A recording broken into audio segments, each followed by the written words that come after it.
Bohemian Rhapsody who? Rocketman is a perfect example of how to do a musician biopic right. Rocketman still follows the same formula of most musician biopics. Following this formula is basically inevitable. It's important to remember that all these cliches we see are so common for a reason. That's how it really happened a lot of the time. As a filmmaker, you need to find new ways of making these familiar plot beats interesting. But Elton John's story really isn't too different than Freddie Mercury's story, which was adapted blandly just the previous year. In order to make it more interesting, the filmmakers made it a musical, and framed it as Elton telling his story in a Narcotics Anonymous meeting. Not only are the musical sequences spellbinding and cinematic in a way that filmed live performance can only hope to be, but the music, which is often very personal to Elton or his writer Bernie, is also used to tell the story. Taron Egerton as Elton John is absolutely amazing. Not only does Rocketman have more heart, energy, and creativity than Bohemian Rhapsody, it also isn't afraid to take risks and actually represent Elton John's sexuality and put it on full display. I'll say it again. Bohemian Rhapsody who?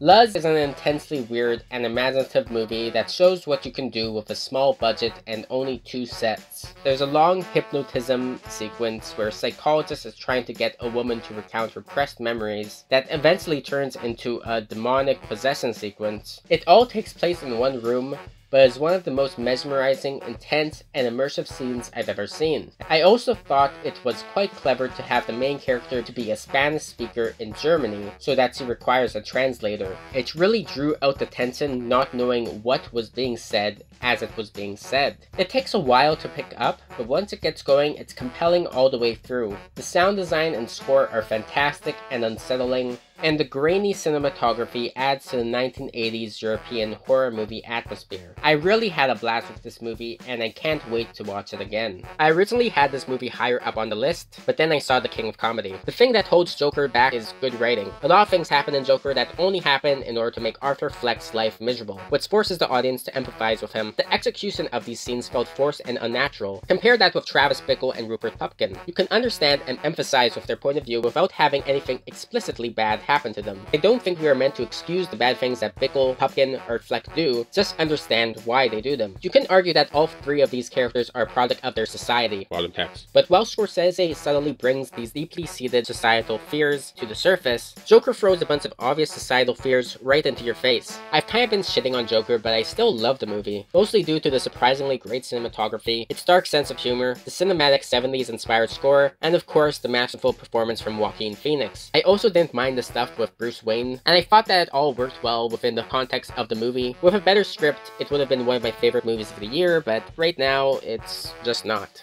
Roger Deakins, you bloody maniac. This is one of the most technically impressive films of 2019.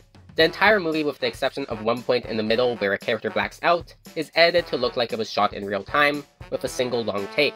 In reality, there are many hidden cuts, and there are a couple of moments where you can tell that there was a cut there, but overall it looks pretty seamless. The photography itself is also spellbinding. Throughout the movie, we are essentially walking along with these characters as they go from point A to point B. One thing that I found really interesting and refreshing about the movie is how quiet and lonely it was. While there are some action set pieces, the majority of the movie is simply walking with 1 or 2 people through a vast war-torn landscape, littered with rats and bodies in various states of decay. It was also nice to get an epic war movie set during the First World War, as I feel that gets rather neglected in cinema. There are some cliché moments that I could have done without, such as the "oh no, rapids, oh no, waterfall" scene that is in so many movies. While I liked the characters, I didn't find them all that interesting or compelling, and given that we spend the entire movie with them, that kind of hurts the film. If the lead performances, characters, and story were stronger, this could have been a fantastic movie, but as it is, it's a really well done but overall basic war movie. It's certainly not a Best Picture nominee in my opinion, though I can see why the Academy would love it.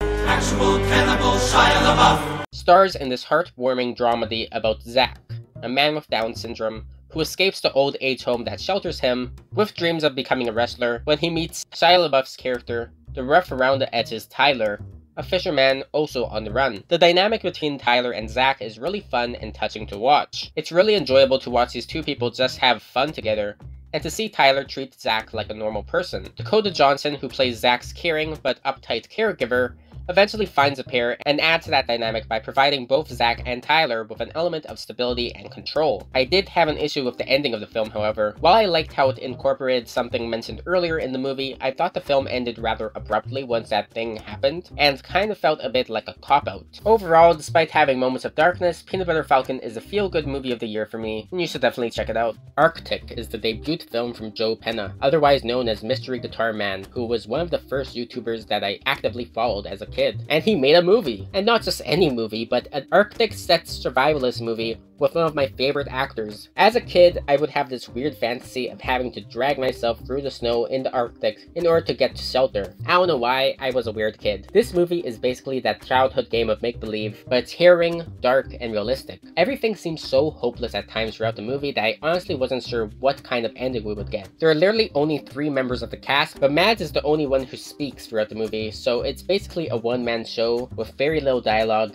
and he fucking kills it. I really liked how his character's backstory isn't really revealed.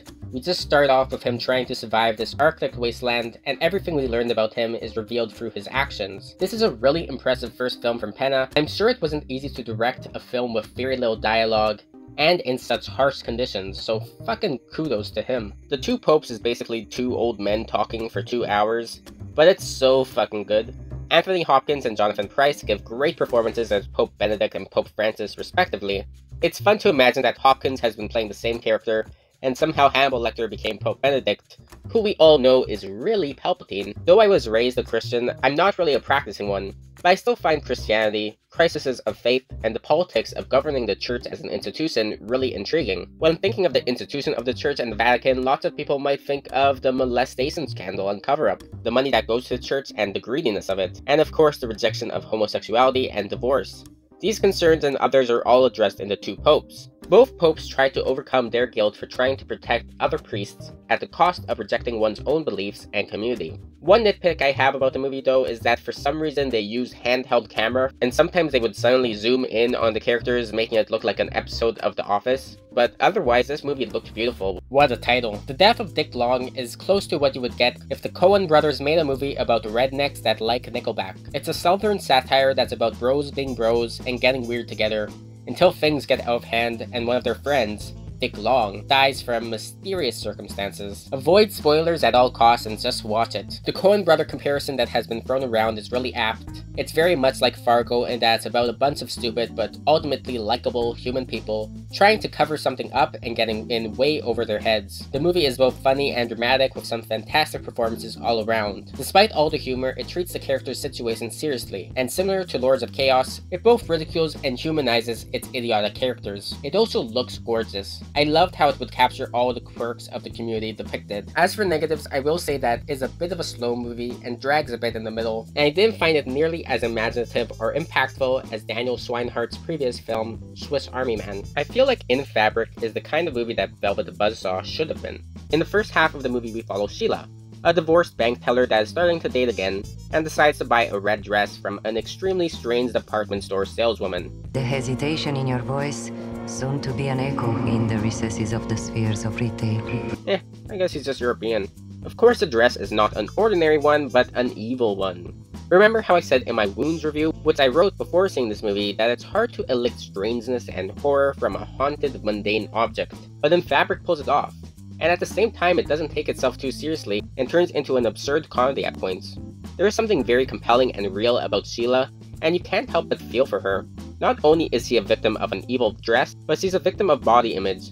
In the second half of the film, the dress gets passed down to a washing machine repairman and his fiancée. This half of the movie is just as entertaining as the first, but I didn't find these characters as compelling as Sheila, and I found myself struggling to see how it fit in thematically at some points.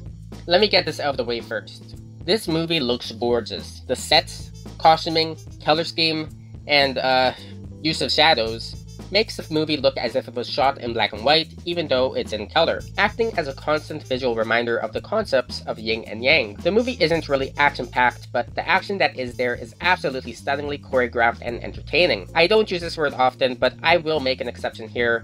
The fight scenes in this movie were epic. I mean, come on, they fight with umbrella blades. If that isn't epic, I don't know what is. The plot of the movie is filled with a lot of political intrigue, with a lot of overlapping schemes where you don't know who to trust. The plot is a bit hard to follow at the beginning, but once you get into it, the movie really sucks you in. The characters are also very interesting, so you actually care when things happen to them. Overall, I had a great time with this movie, and I would definitely recommend it for fans of kung fu action, but also for fans of political intrigue and stuff like Game of Thrones.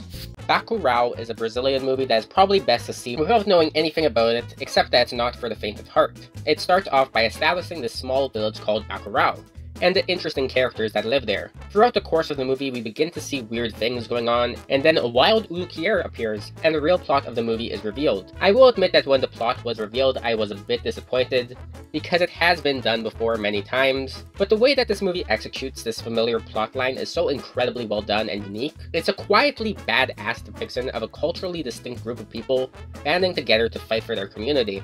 I didn't feel that any of the characters of the community were fully developed, and never really found myself attached to any of them, but I felt that the overall intention of the movie was to establish the village itself as a character.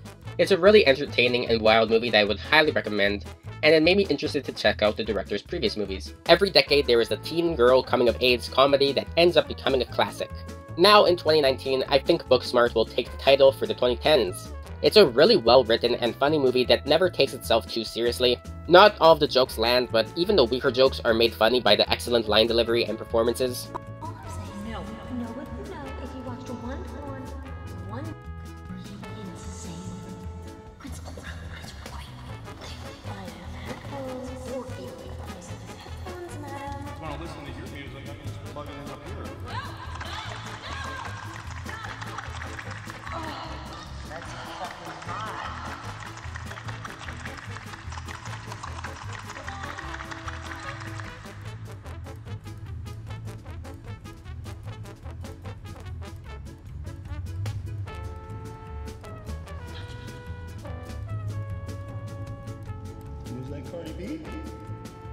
In my opinion, this is one of the weaker jokes as written.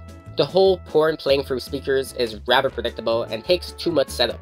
And Jason Sudeikis' response is topical reference humor which could be kind of lazy, but the way he delivers the line so you can't tell if he actually thinks it's a part of a song or if he knew what happened and was trying to save face, makes the joke funny. The two leads in this movie are also very, very good. A character like Molly could have really told the line into coming off as unlikable, especially in the early parts of the movie when she feels as if she's better than her peers, but Feldstein really makes her character relatable and likable. Overall, this movie is very funny, and like I said, may possibly go on to be considered a classic, so I would definitely give it a watch. I really want to talk about this movie more, but in order to do so, I would have to spoil the experience. If you're a horror fan, just watch it. Don't expect a scary movie though, because One Cut of the Dead is basically a comedy with horror elements. If at any point during the movie you don't think it's for you, keep watching until the end. You are not allowed to have an opinion on this movie until you've seen the whole thing. In my experience, I greatly enjoyed the first 30 minutes of the movie, which was done all in one long take. For the second 30 minutes of the movie though, it was kind of losing me, but then the last 30 minutes of the movie happened, and not only did it make the already enjoyable first 30 minutes of the movie even better, it also built upon stuff from the second 30 minutes and made it worth watching. I can definitely see myself enjoying this all the way through, way more on a rewatch. My only issue with the movie is the score, which sounded either like stock horror music or stock comedy music. Okay, negatives out of the way first here. This might be an unpopular opinion, but I thought Awkwafina's performance was just okay. I know her character is supposed to be sad, but there's only so much mope-faced I can take. Other than that, this movie is fantastic. I thought the cinematography and framing was interesting visually, the dialogue is very well written and interesting, and I found the grandma character to be really endearing. I like how the movie sets up the premise of not telling someone that they are dying of cancer, and gives us characters that are both for and against this notion, but never really gives us a definitive answer on whether this is a morally or ethically right thing to do, and whether or not it actually benefits the person. I did think that the impact of the ending was kind of muted by the reveal of what happened in the true story though, and may cause people to lean one way more than the other on the issue. While the story may deal with a specifically Chinese cultural tradition, I think a lot of people can find something to relate to in this film, especially if you are in a similar situation as Billy. All in all, a very relatable, well-written, well-executed movie. 3 hours of horrible atrocities visited on a Jewish war orphan somewhere in Eastern Europe? Sign me up! The Painted Bird is not for everyone. That fact is for certain, given the nearly constant walkouts in the North American premiere at TIFF. Whether the walkouts found it too disturbing or too boring is up for debate, but for me, despite the runtime and repetitive nature of the film, I never felt bored, and I kind of went through a disturbing movie phase in high school, so this movie wasn't really anything I couldn't handle. When the film did drag, the beautiful black and white cinematography always kept me intrigued and immersed. The events are sometimes so random and absurd, sometimes to the point of very, very dark comedy, that all I could do was ask, but why though? I later realized that the intention of the movie is to have us to witness, and put us into the POV of the boy, who is probably asking the same questions. The movie has an unexpectedly star-studded cast, and I thought that all the actors gave fantastic performances throughout, especially the main child actor. Even though I personally found it to be spellbinding, I do agree that it is a bit overlong, and the impact that had on me has faded a bit over time. Luce is basically, we need to talk about Kevin. If Kevin was an African-American teenager adopted by a white couple, and he had a vendetta towards his teacher, who idolizes him based on his academic and athletic performance and upbringing, and uses him as an example in her lessons. Okay, so not that much like we need to talk about Kevin. Even though Luce never does anyone physical harm like Kevin does, the way that he mentally and emotionally manipulates people in order to basically ruin their lives and make a point is almost more disturbing, because it's a crime that's easy to get away with, and the point that Luce is trying to make is a valid one that the viewer might even agree with. The film is based on a play, but it's very cinematic and never feels like you're watching a filmed play. For the most part, the acting and dialogue is believable and natural. There is one scene near the end where Luce and his teacher have a confrontation that does kind of feel like watching a play. They basically have a screaming match, but they are both incredibly articulate at explaining their feelings and motivations. Overall though, this is a really entertaining, thrilling movie that makes you think, and it explores racial tensions in a very interesting way that I don't really see done often. I know the Christmas season has now come and gone, but even so, if you haven't seen Klaus yet, please do, as we really need more children movies like this. This movie doesn't exist to make money, to sell merch, or to simply entertain children with easily animated character models and flashy colors. It's a children's animation movie done with absolutely spectacular 2D animation, something that you don't see often, as it takes a lot of effort. It has a good message, but it's also incredibly creative and takes risks. It never feels like it's pandering either to its child audience or to its adult audience. It tells a revisionist origin story for Santa Claus that is very down-to-earth. It's really heartwarming stuff, at the same time it's fun and funny in a way that could be appreciated by both children and adults. The main character is extremely annoying in the first half and seems like a typical children's movie comic relief character, but throughout the film he has a redemption arc and gets a little bit more depth added to him. Overall, this is a fantastic film, and not only is it probably one of the best animated movies of the year, it's also probably one of the best wholesome Christmas movies ever, along with Tokyo Godfathers. The Body Remembers When the World Broke Open is a Canadian indie film with an unnecessarily long title that tells the story of two Inuit women who meet by chance after one of them runs away from an episode of domestic abuse. What follows is a sad and frustrating story of one woman taking care of another and attempting to convince her to go to a woman's shelter. From the moment that the women meet, the rest of the film is edited to look like a single shot, playing out in real time. Since the film was shot on 16mm, it would have been literally impossible to shoot it in one shot as the director originally intended. The technique used to hide the cuts is really effective and impressive, especially since the camera is handheld and shaky at all times. Through the use of the raw 16mm film stock, the intimacy of the handheld camera, and the playing out of the action in real time, the movie feels very raw and intense and really gets you into the character's headspace. The beginning of the film, before it starts to play out in real time, shows each character separately and is filmed a bit more conventionally. In my opinion, I think that would have been more impactful and impressive if the film just started with the two characters meeting right off the bat. The opening scenes aren't bad or anything, but the information that we learn about the characters in these scenes is also reiterated in the meat of the movie. That nitpick aside, this movie really made me angry and sad, which is the point. While I know intellectually that abuse happens all the time, and I know that many women do not seek help, and that it is incredibly difficult to get out of an abusive relationship, it's sometimes necessary to be reminded of that fact, and to actually witness it. It's definitely a hard watch, especially since the characters are so likable, and it hurts to see them get hurt, but perhaps it's one of the most important movies of this year. Monos is a Colombian movie about a group of child soldiers looking after a hostage and a cow, starring Rico from Hannah Montana. Yes, that's really him, and he gives a really great performance in the movie, as do all of the members of the young ensemble cast. At the end of the movie, I felt like I knew every character to at least some extent. They all had great and believable chemistry with each other, their commander, and their hostage. Of course, things never go as planned, and a disagreement between how the hostage should be treated, and an unfortunate incident involving the cow, leads to tragedy and tension among the soldiers. The film is dark, gloomy, and wet, but the cinematography is beautiful to look at. It's a tense and engaging film throughout its runtime. Some may consider it a slow burn, but personally I was sucked right into this world from the beginning. The score to this movie is also really good. Definitely give it a watch. I Lost My Body is the latest Netflix anime movie about a loner pizza delivery boy who falls in love with a woman who doesn't love him back. Also, there is a disembodied hand running around the city trying to return to the body of its owner. You know, typical Japanese anime stuff. In all seriousness though, this is actually a French animation. I Lost My Body is not a movie for children. While there isn't anything in the movie that wouldn't be suitable for children, except maybe the dismembered hand, which is morbid, and the situations it gets in are potentially frightening, but it deals with themes and ideas that might be a bit boring for a child. The scenes with the hand are absolutely breathtakingly animated, and put you right on the edge of your seat. I never knew a hand could be given so much personality, but through the magic of animation you really feel the hand's drive, determination, and fear. To me, this is the hand story, and all of the flashbacks to the life of the hand's owner simply gives us context for the motivations of the hand itself. The flashbacks themselves are also very well done, even though the story is kind of cliché and cheesy. I loved how there would be a focus on things that the character did with his hands. One could argue that our identity is based on our actions and the way we interact with the world, and what better way is there to symbolize a disassociation with oneself than by cutting off one's hand? Overall, this is a really great movie with fantastic animation that I would like to see more of. Prior to seeing Atlantics at TIFF, I saw a lot of reviews from cons calling it boring, but praising its cinematography. Much to my surprise though, I didn't find Atlantics to be slow or boring at all.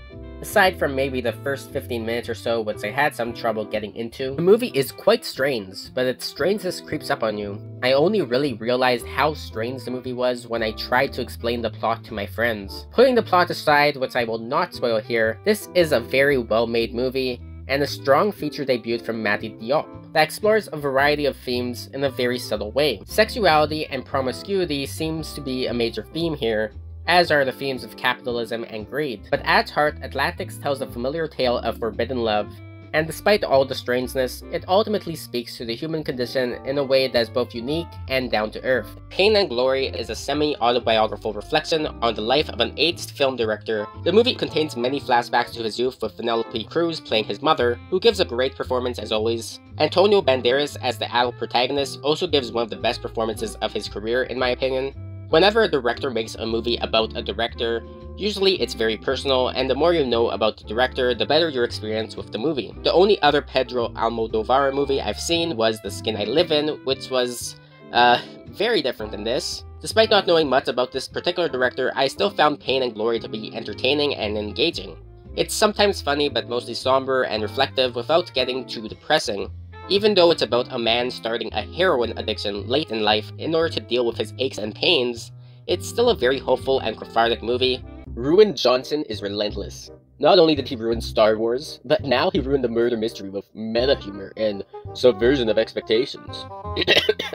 In all honesty though, this is a really clever and funny movie that never really goes the way you would predict from the trailer, and it has quite a few tricks up its sleeve that would make even the most skilled amateur movie mystery solver second guess themselves. I also love how the meta humor in the movie, that calls attention to the fact that we were watching a murder mystery movie, never feels unnatural or pandering. There is a large ensemble cast in this movie, and all of them have their chance to shine. The best performance of the movie is Ana de Armas, who plays the lead character. Everyone loves rooting for the underdog, and de Armas' performance really sells her as the most real and relatable person in the movie, without making her overly innocent or a saint. The funniest character of the bunch is Daniel Craig, as a Kentucky Fried PI. Rather than being the typical Sherlock archetype, the genius sleuth who is an asshole, he is actually a rather kind and caring person who even admits at one point that he isn't the greatest detective. Overall, this movie is a lot of fun, and unlike Johnson's previous project, it seems to be well liked by critics and audiences alike. Robert Pattinson being a lead star in a movie seems to be a good indicator that you're about to watch a great movie. If you told me that 10 years ago, I probably would have thought you were crazy, but he's been on a pretty good winning streak lately. This is a very weird, perverted, and sometimes unsettling movie. It's definitely not your typical astronaut stranded in space movie. As it turns out, Pattinson's character isn't even an astronaut, but rather a prisoner who was sent into space with a bunch of other prisoners for a suicide mission. Juliette Binoche, who was wonderful as always, plays a character who performs breeding experiments on the other prisoners. This section of the film explores how a bunch of people with deviant tendencies might form a society, and whether any rules in such a society could ever be expected to be taken seriously. It's kind of like the Lord of the Flies in space, if Piggy was an attractive celibate man played by Robert Pattinson, and all of his peers were horny perverts with access to an elaborate masturbation machine that would make Alejandro Jodorowsky blush. There's a lot here to talk about that I haven't even touched upon, but I'll wrap it up here. It's probably a bit pretentious, and that's what everyone doesn't really like about it, but I don't really give a fuck. I liked it. Shion Sono is one of my favorite Japanese directors working today. The thing I love about Sono is how he always gives in to excess, but his movies are so stylish that I don't really care. Not every scene in a Sono movie will be necessary, but I honestly can't see a cut-down version being better. This applies to his latest epic, which in a way is his most excessive and self-indulgent film. It tells the story of a con artist who may also be a murderer, that seduces a young woman and manipulates both her and everyone around her. The first half of the film is very comical in a weird, dark Siono Sono way, but it eventually gets very dark and legitimately unsettling and disturbing throughout the second half. I honestly found this movie to be more disturbing than something like The Painted Bird. While the characters are over the top, the situation is still a very real one. In fact, this movie was actually inspired by real events. I really wouldn't recommend this to people who aren't familiar with Sion Sono, as I could see it putting them off. To those people, I would say give Love Exposure a watch. Or if that's too long for you, why don't you watch Why Don't You Play in Hell? If you already love Sono like me, this is another near masterpiece from him, just watch it. The Souvenir is a really slow movie about Julie, a young film student who enters a relationship with a domineering older man named Anthony, who moves into her apartment and begins to influence her life and her art. The movie focuses on the mundanity of the everyday throughout the film, with large segments of the film taking place within the domestic space of Julie's apartment. The acting is very naturalistic, and given that the movie is partly based on the director's own experiences as a film student, the character feels very personal and very real. Anthony is an incredibly compelling character with many hidden vulnerabilities. It isn't always easy to understand why Julie continues to try to make the relationship work, but the performances and writing makes it believable and reminds us how difficult it can truly be to cut out the toxic people in our lives. Like I said, the movie is very slow, and I really can't see it working for everyone, especially if you don't find the characters and their romance interesting. It almost didn't work for me, but throughout the course of the film, it grew on me, and its impact on me has only grown more in the time between seeing it and writing this review. The Nightingale is very hard to watch and certainly is not for everyone. It's about an Irish woman prisoner setting off into the Australian forest with a black native guide in order to take revenge for an injustice done to her by members of the colonizing British Army during the Black War of the 1820s. The inciting incident is absolutely brutal, and the rest of the movie is also rather bleak, violent, and disturbing. While there are some very evil individuals in this movie that we just want to see killed, I felt that the movie did a really good job of showing how institutionalized racism and sexism created these people. It's only when the woman is tracking the British group in the uncivilized areas of the forest that she seems to have any chance at extracting revenge. At one point, a higher ranking official calls out the evilest British man for his shit, but basically just gives him a slap on the wrist. Ashling Franchosi And Bakerly Gannon-Bar. They had great chemistry together, and seeing their friendship grow throughout the film was a highlight for me. One problem I had with the movie was its length and pacing. It could have been cut down a bit, as it is repetitive at points, such as the dream sequences. Overall, together with The Babadook, The Nightingale cements Jennifer Kent as a great director, who I look forward to watching in the future. I loved Little Woman. First of all, the source material and characters are all very interesting. The cast really sells their sisterly chemistry together, and while the movie focuses mostly on Jo, I didn't feel that any of the other female characters were underdeveloped. Saoirse. Ronan was fantastic as a lead. Emma Watson proved that she could be more than Hermione, and Florence Pugh often steals the show. In 1 year, this woman has been a wrestler, a May Queen, and a 13-year-old girl. She can do it all. Eliza Scalene also adds some depth to a character that could have easily been reduced to a plot point. Oh yeah, and Laura Dern killed too, as expected. Timothée Chalamet. Also really impressed me here, playing a very complicated and kind of chaotic character in a way that seemed believable and consistent. The movie diverges from the book in that it tells the story non-linearly, a choice which many found confusing, but I personally was able to follow the movie, even though I do admit the beginning is very disorienting if you're not familiar with the story. Another major point of contention is the ending, which, without spoiling anything, kind of goes meta, and can be both seen as a faithful adaptation of the book's ending, and a feminist revision of it. I wish I could say more than that, but I'm all out of time.